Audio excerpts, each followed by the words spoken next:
Muito bem, meus irmãos, como disse o Ricardo, nós chegamos na nossa penúltima aula do nosso módulo de hermenêutica, do curso de teologia do nosso instituto, que é o ITG, que é o Instituto Graça, ok?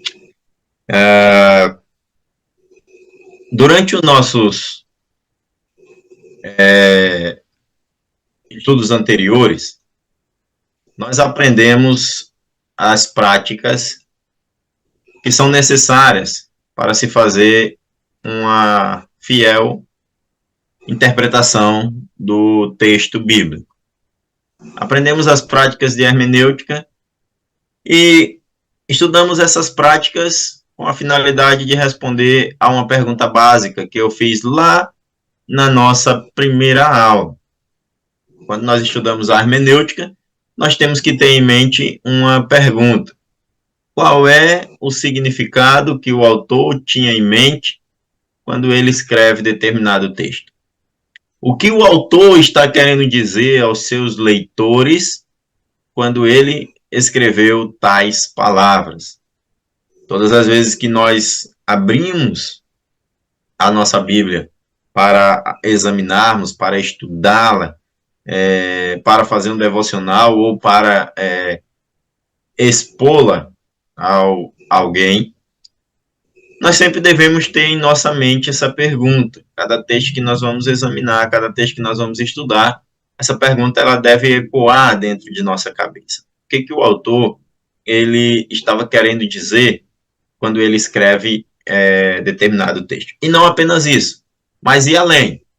O que o autor estava querendo dizer para o seu povo, para a sua época, né, para o povo da sua época, e o que o autor está querendo dizer agora, para mim, para o meu povo, para a minha época.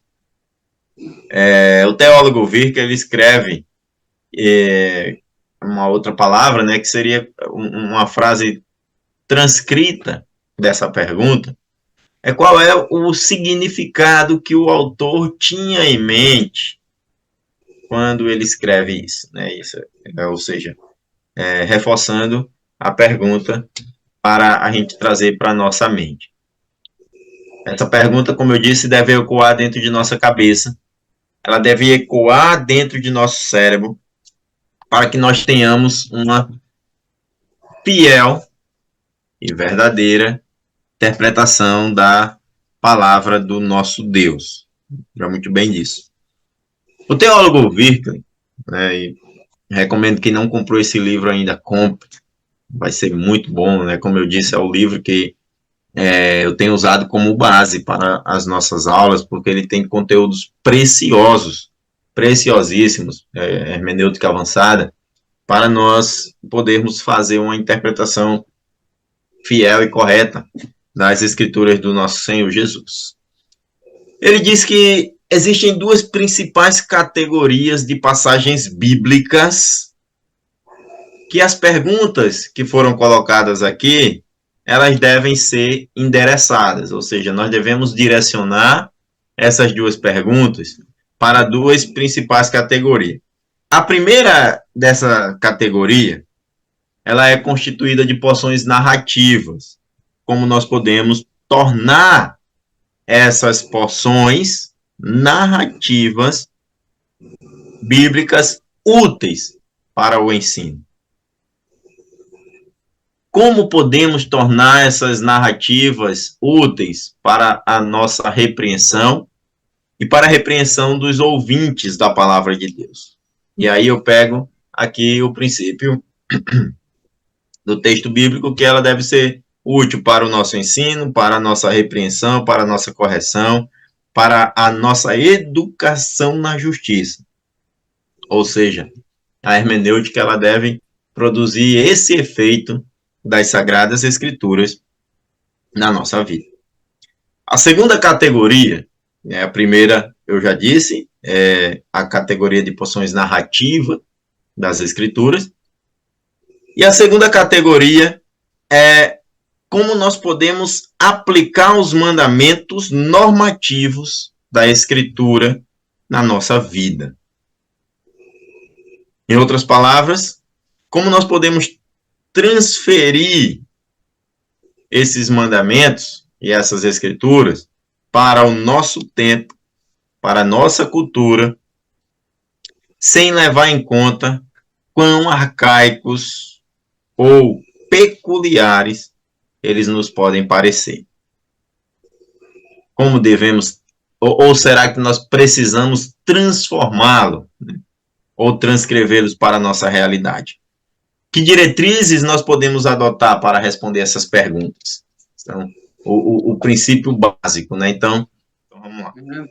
Bom, como eu estava falando, né, e falando aqui nos princípios de aplicação do estudo da hermenêutica para o intérprete da palavra de Deus e como ele deve aplicar tudo aquilo que ele estudou e a forma como ele vai usar todo esse conteúdo, né? Eu estava falando que os princípios para responder aquelas perguntas que eu coloquei no slide anterior é o mesmo da exegese para qualquer passagem bíblica. Quando nós vamos realizar uma exegese, nós precisamos analisar, primeiro, observar cuidadosamente as circunstâncias históricas e os costumes culturais que iluminam o significado das várias ações e mandamentos daquele texto que nós estamos estudando. Em segundo, nós estudamos a finalidade do livro em que a narrativa ela ocorre. Mas fica uma pergunta, né? A pergunta que eu estava fazendo, e eu acho que travou nessa hora, né? Como nós podemos aplicar esses mandamentos normativos da Escritura para a nossa realidade, né? Para o nosso tempo, para a nossa época. Será que nós precisamos transliterá-los, né? Ou transcrevê-los para a nossa realidade? Nós precisamos transferir esse texto, que foi escrito em uma época muito anterior aos nossos dias, alguns deles aí ultrapassando os 2000 anos de escrita antes do nosso tempo, né,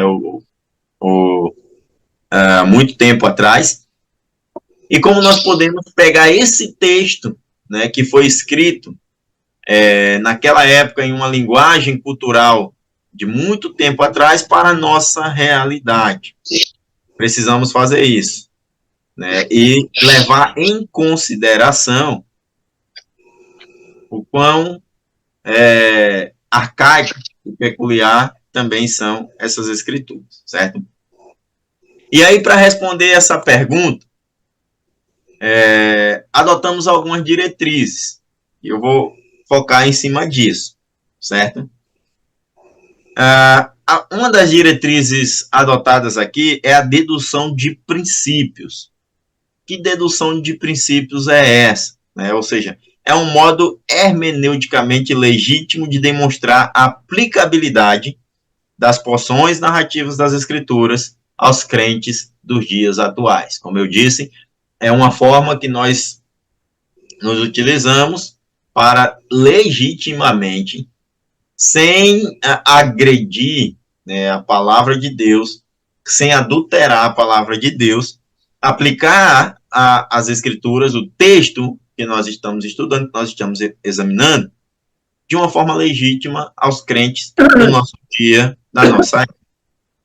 Já a segunda diretriz, né, ela já é um modelo de traduzir mandamentos bíblicos de uma cultura para outra. E quando eu falo de mandamentos bíblicos, eu não estou falando apenas dos 10 mandamentos lá do Antigo Testamento. Eu estou falando de toda a Escritura, né? Porque toda a Escritura, ela para nós, ela é mandamento do Senhor Jesus, certo? Então, vamos pegar por parte. E eu quero usar aqui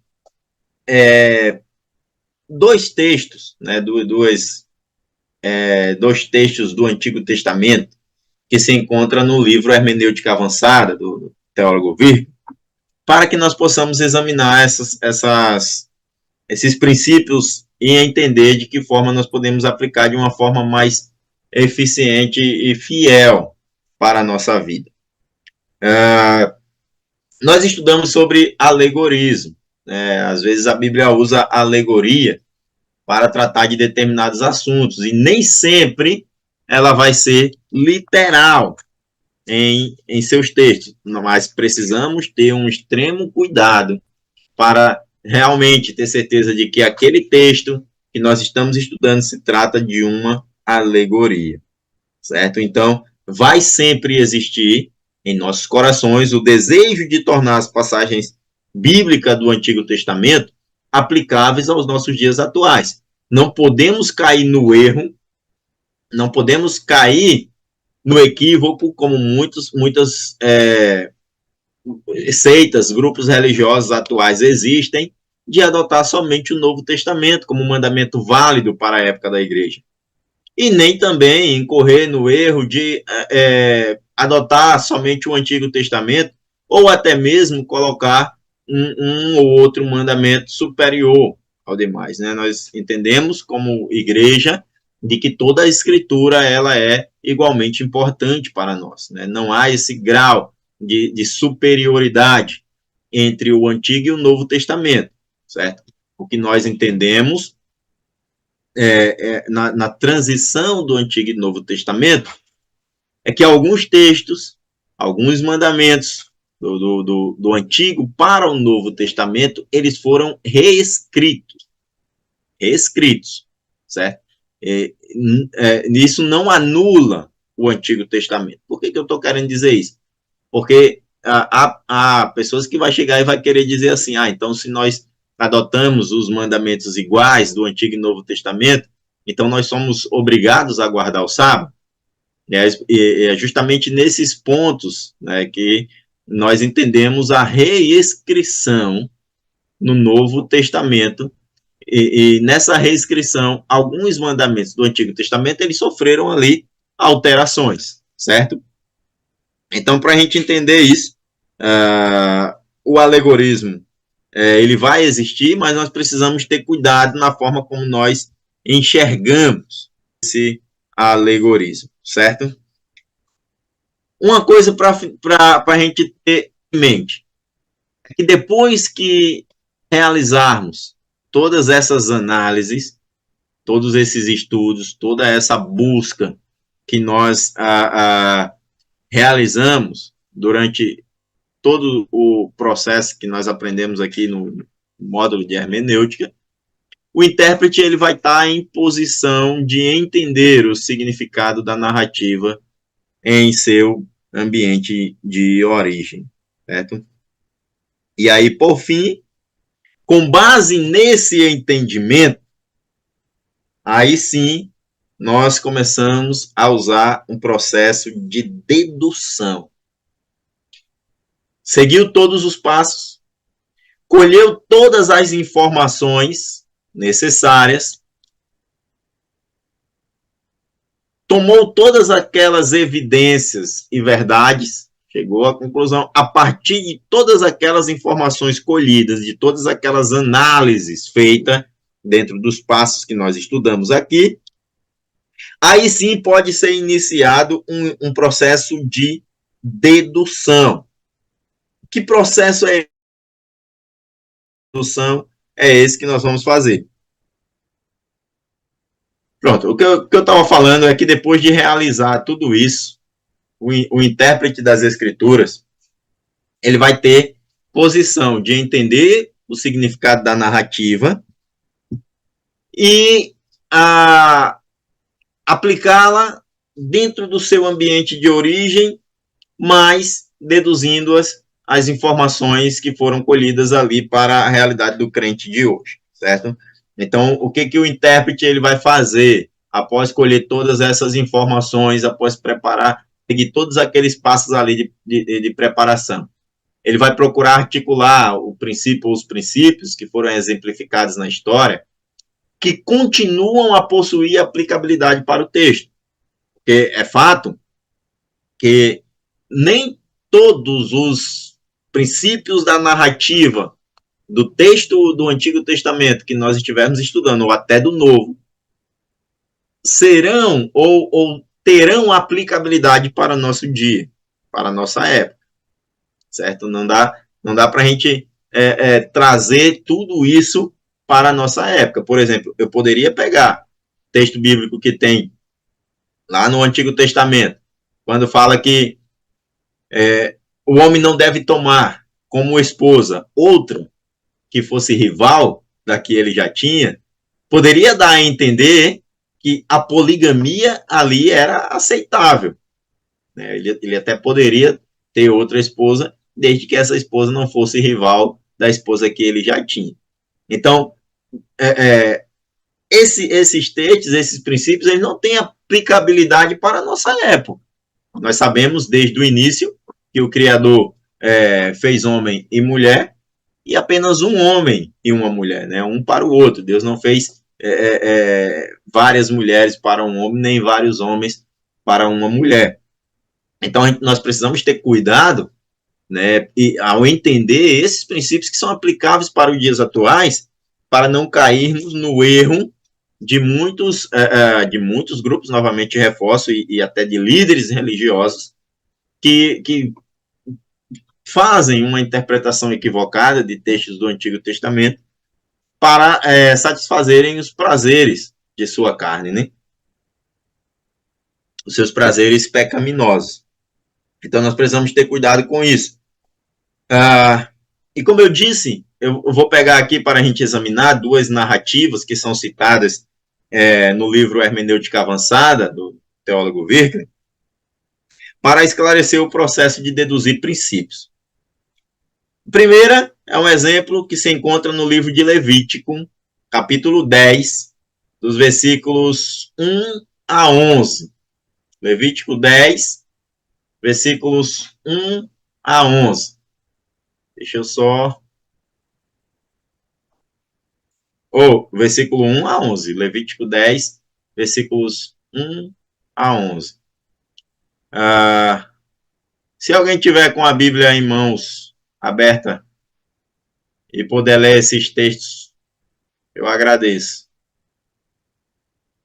Levítico capítulo 10, dos versículos 1 a 11, o texto que fala sobre o fogo estranho de Nadab e Abiú. Amém. Ok, meus irmãos, olha só. Para a gente entender direito o contexto, deixa eu tentar botar aqui de novo o slide, dessa história, né? A história de Nadab e Abiú, ela é interpretada não por causa da sua brevidade, né?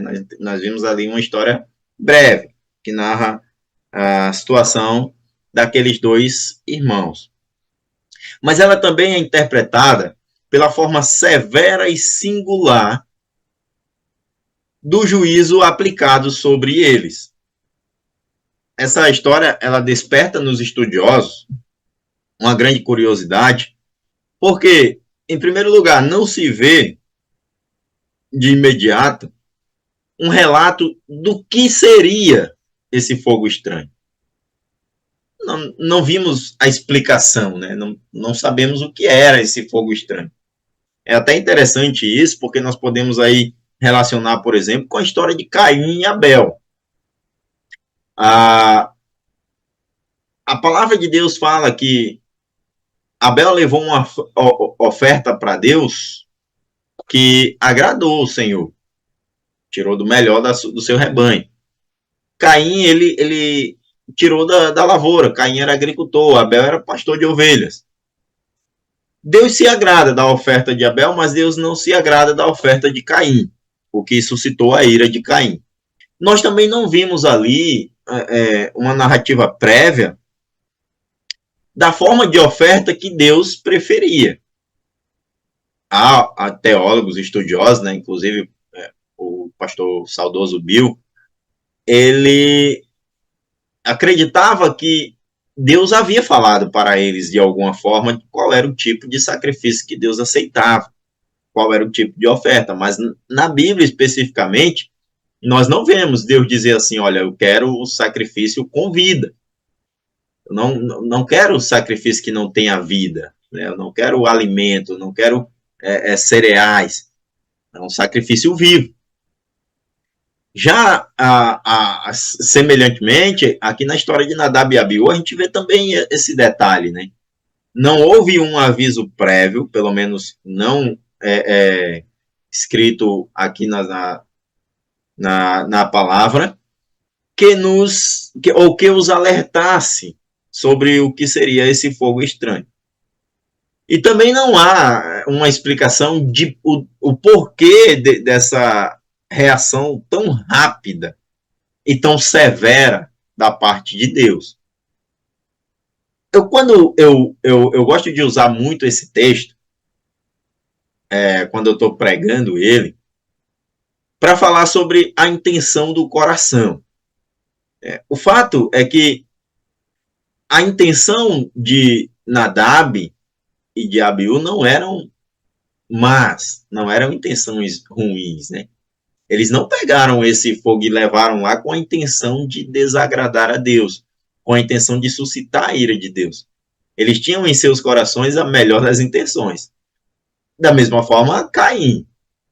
Caim, quando ele leva uma oferta para o Senhor, ele não leva uma oferta com a intenção de deixar Deus furioso ou de ser rejeitado com a sua oferta. Ele tinha em seu coração a melhor das intenções. E aí a gente pode pegar outras passagens bíblicas também. Por que eu estou querendo dizer isso?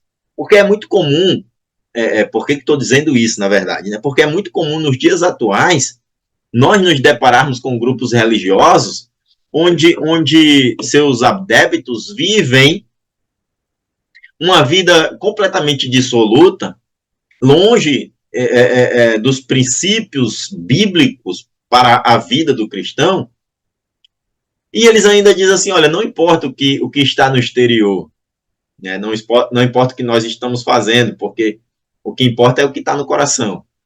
Muitos grupos religiosos dizem isso para justificar suas formas absurdas de adoração. Adoram de qualquer maneira, do jeito que dá na telha, fazem seus cultos, suas liturgias de qualquer jeito, sem olhar os princípios bíblicos para isso, e ainda diz que eles não podem ser questionados porque o que importa é o que está no coração. E aí é onde a gente rebate, né? Olha, não é o que está no coração que importa. Porque a palavra de Deus já diz que o coração do homem é enganoso. O que importa é o que Deus quer. Eu posso ter no meu coração a melhor de todas as intenções. Mas se a minha intenção, ou se a intenção do meu coração não está alinhada com aquilo que Deus estabeleceu como forma de adoração para Ele, ele simplesmente não vai aceitar. E não importa se a minha intenção é boa. Não importa se eu tive a melhor das intenções. Deus não aceita uma forma de adoração diferente da que Ele estabeleceu, da forma diferente que Ele quer ser adorado. Então, para a gente entender as ações daquela narrativa, Arão e seus filhos haviam acabado de serem consagrados ao sacerdócio. No capítulo 8 há essa separação, essa consagração. Depois de ordenar que o fogo ele ardesse, né, ele ficasse aceso continuamente para sempre diante do altar de Deus. Então Deus ele confirmou a oferta sacrificial de Arão sobre o altar, no capítulo 6. No capítulo 9, melhor dizendo, né? No capítulo 6, Deus ele ordena que o fogo ele fique aceso sempre, continuamente, sobre o altar. E aí depois ele confirma a oferta sacrificial de Arão por ele e pelo seu povo, acendendo aquele fogo de uma forma milagrosa, né? Uma forma miraculosa, lá no capítulo 9. E aí o que acontece? Nadab e Abiú, que eram os dois filhos mais velhos de Arão, eles tomam imediatamente um fogo estranho e eles fazem uma oferta de incenso ao Senhor. De imediato, o mesmo fogo, né, ou o fogo do Senhor, os feriu e eles morreram ali diante do altar de Deus.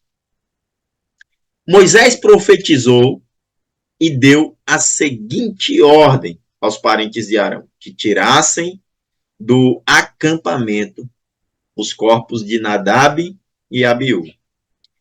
Arão e seus filhos eram representantes, também eram sacerdotes, receberam ordens para não demonstrar as tradicionais expressões de luto. E aqui chega um ponto mais interessante da história.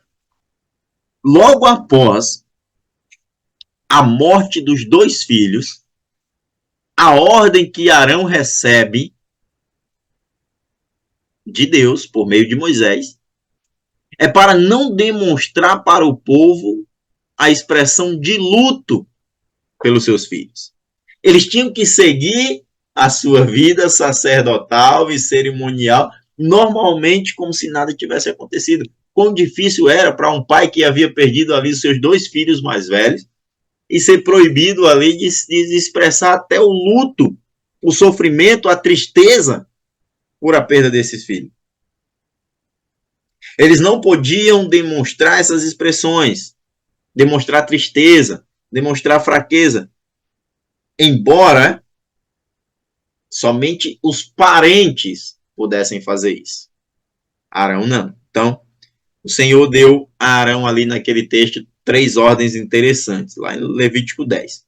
A primeira ordem é que nem ele, nem qualquer outro dos seus descendentes deviam tomar bebidas fermentadas antes de entrar para o exercício dos seus deveres sagrados. A segunda ordem é que eles deveriam ou deviam diferenciar entre o santo e o profano. Eles deveriam saber o que era o imundo e o que era limpo. E em terceiro, eles deviam ensinar ao povo todos os estatutos e juízos de Deus. Essas eram as ordens que eles tinham ali. Primeiro, não entrar na presença de Deus, na adoração, na consagração, sobre efeito de bebidas fermentadas, que, traduzindo para o nosso tempo atual, seria bebidas alcoólicas, certo? A segunda era diferenciar o que agrada a Deus e o que não agrada. E a terceira, de uma forma mais simples, era ensinar o povo essas coisas. Ensinar o povo a serem santos, ensinarem o povo a andarem íntegro na presença de Deus, ensinarem o povo a diferenciar entre o certo e o errado.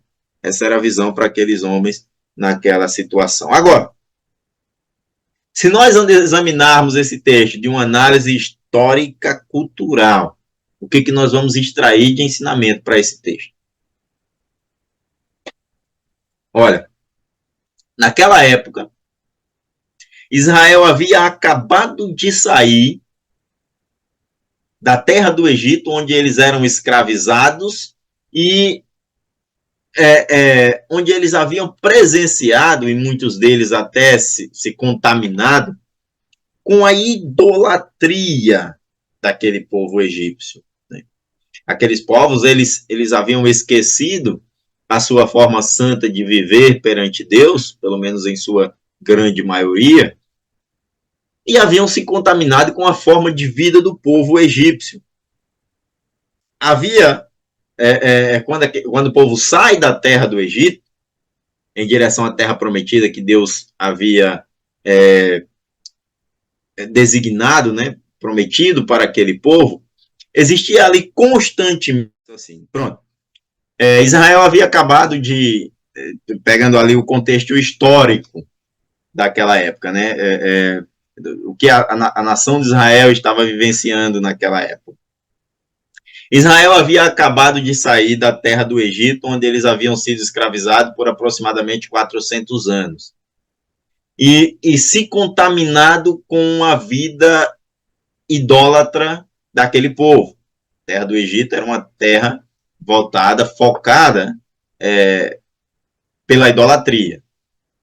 Então, o povo de Israel havia, de uma forma geral, se esquecido como adorar e servir o seu único Deus.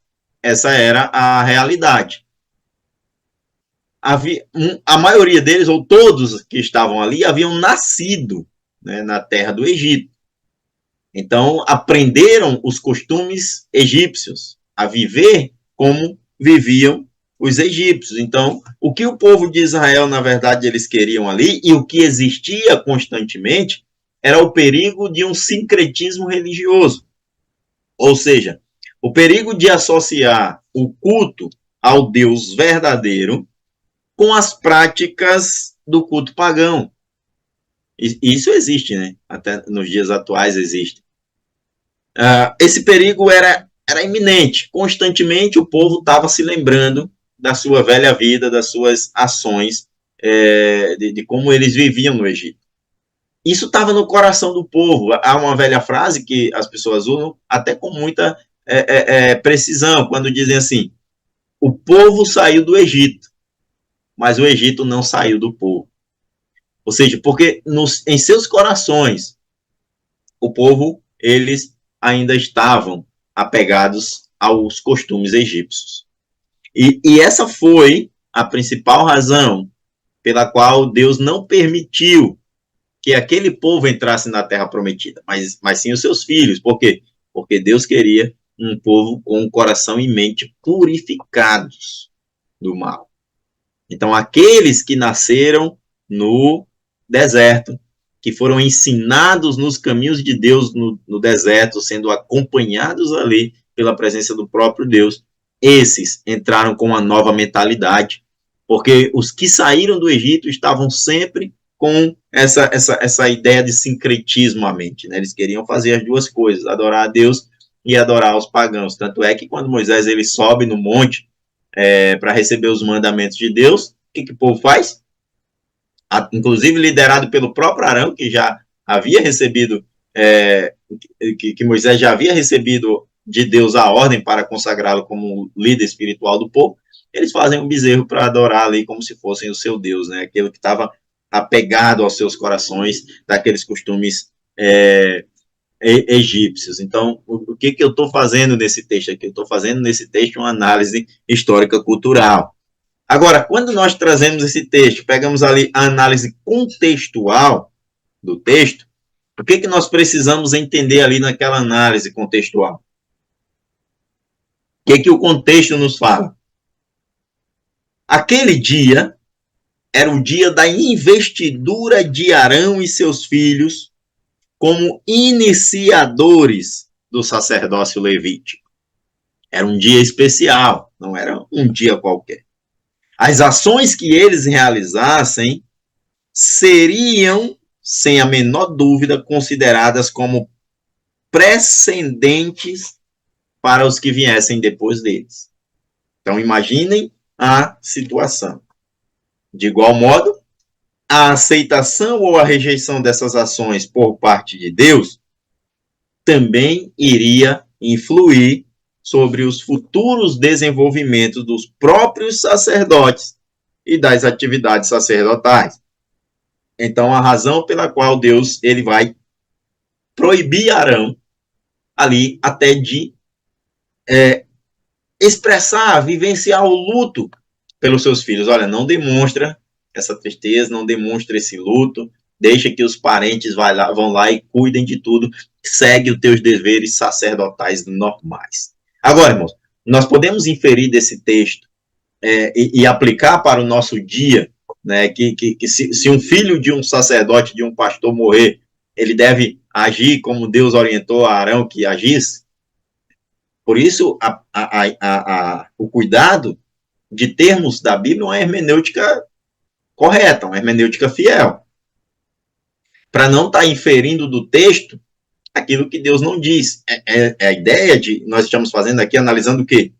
Contexto histórico e o contexto, a análise contextual, para a gente entender o que estava acontecendo naquela época, o que se deu nos períodos de acontecimento daquele texto para que Deus agisse daquela forma, certo? A outra análise que nós estudamos, né, na segunda aula nós estudamos a análise histórica cultural, na terceira aula nós estudamos a análise contextual. Observem, né, se vocês se já abriram a mente de vocês, vocês observam que eu já estou dando aqui o exemplo prático do que eu quero que vocês façam no trabalho de avaliação final do curso.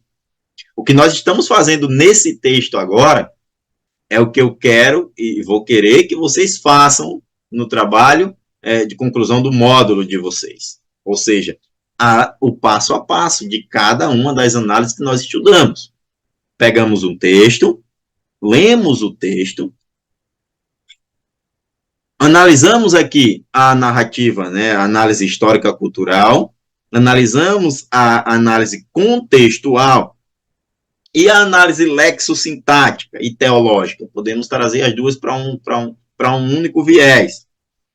Quase todas as religiões, quando nós olhamos do lado teológico ali, o lexossintático, quase todas as religiões, incluindo também o judaísmo, eles consideravam o fogo como um símbolo divino. E é simples a gente entender isso, né? Olha o desafio de Elias com os profetas de Baal. Eles explicavam o fogo como sendo profano ou estranho.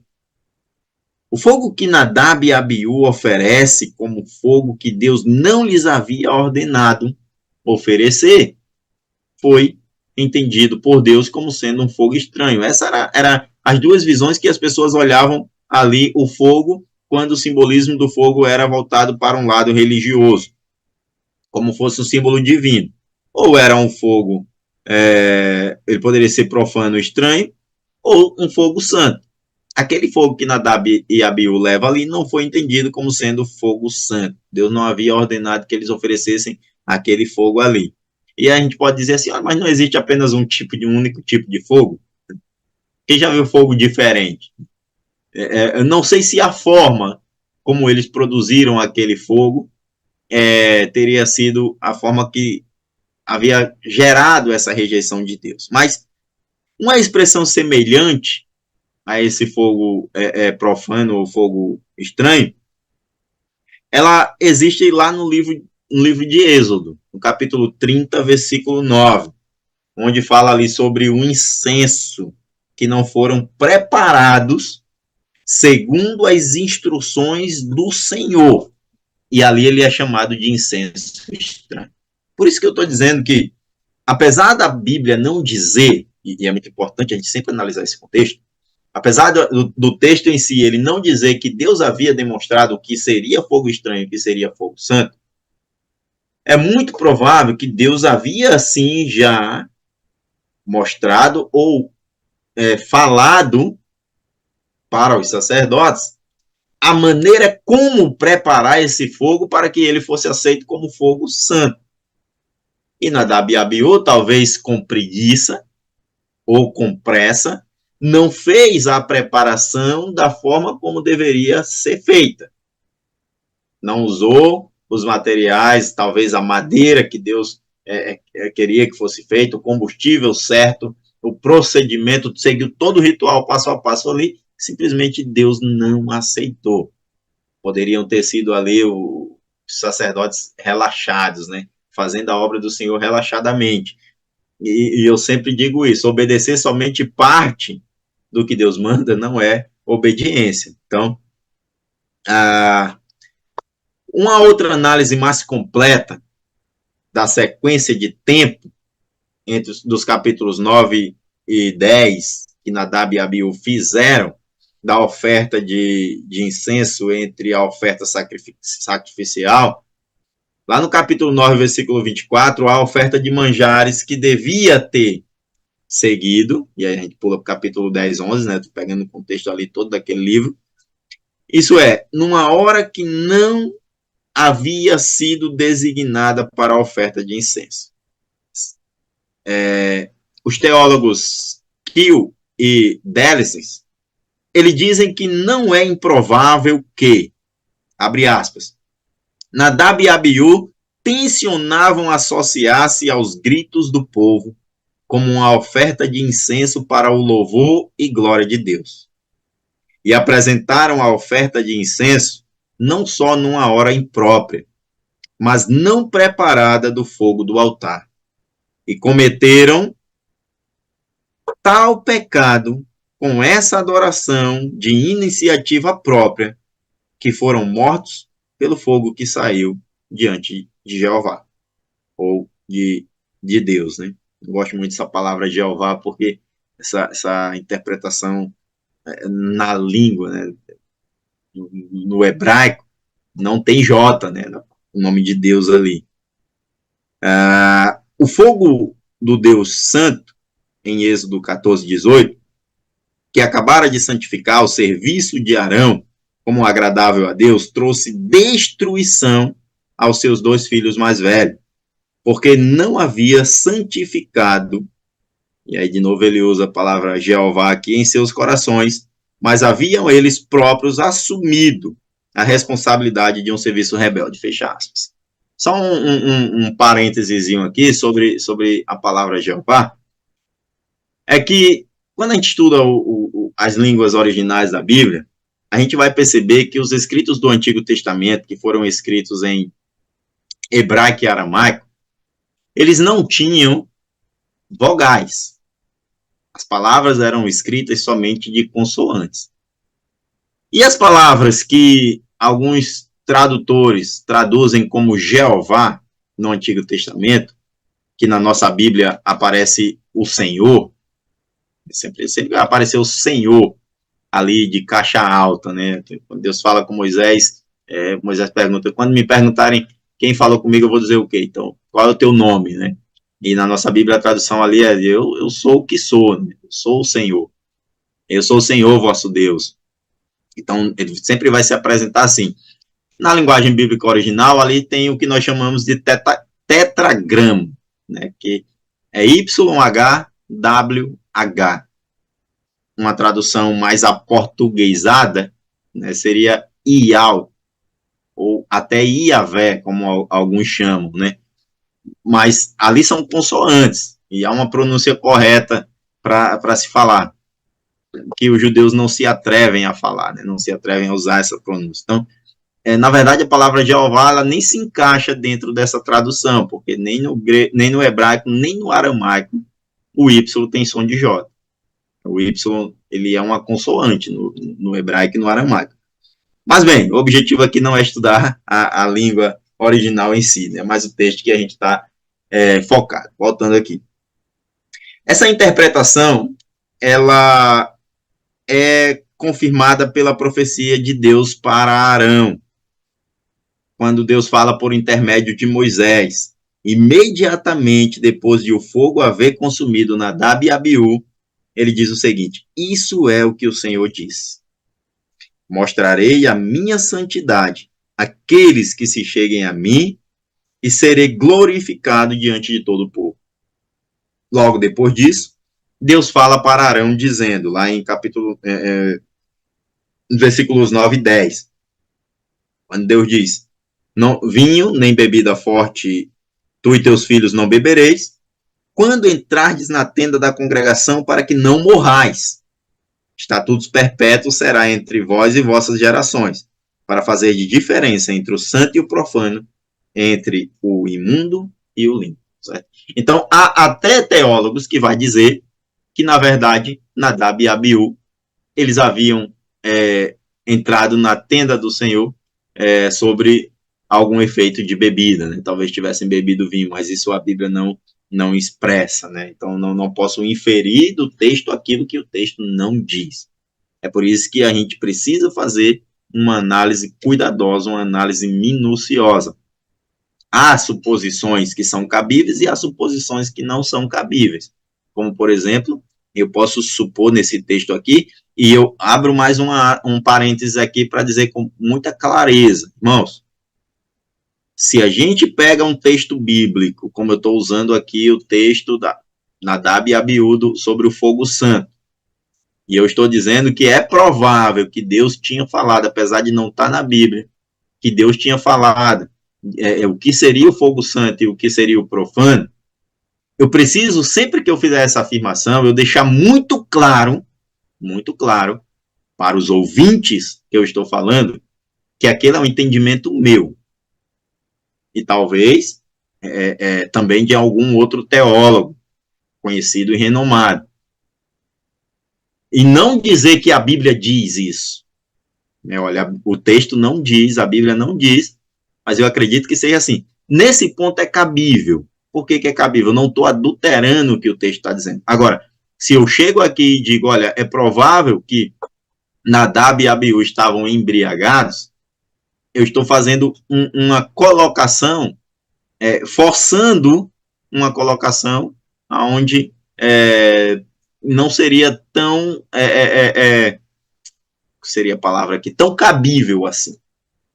Há essa possibilidade, mas eu acredito que se a questão fosse essa, Deus ele teria expressado na Bíblia. Mas a única explicação que a gente tem aqui é que eles levaram fogo santo. Não diz que eles foram sob efeito de álcool e morreram por causa disso. Dá para a gente entender isso, né? Eles levaram fogo que não era santo, na verdade. Deu para entender esse ponto que eu estou querendo chegar, né? Então, haviam, o que nós podemos tirar daquela análise, dessa análise, é que haviam formas que Deus aceitava e formas que Deus não aceitava. E isso serve para os nossos dias atuais também. Então, aqui ensinamento eu tiro desse texto agora, e eu parto aqui já para a parte final, que é a aplicação.